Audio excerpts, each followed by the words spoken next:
چی شده احمده؟ به او چه ارتباط داره؟ یعنی احمد میفهمه که قدیر امو قدیر است دختر. چرا برش نگفتی فاطمه نور؟ چون نمیخوایم او رام جگر خون کنم. من قدیره از هر چیز بیشتر دوست داشتم. بسیار دوستش داشتم.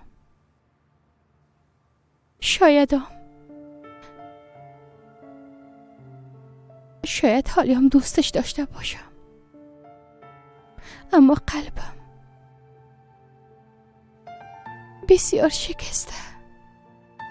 قلبم زیاد شکسته. به این خاطر حسابی ای کارا را از او پرسان میکنم. میفهمی که چی میگم؟ کلش همه قدر بود.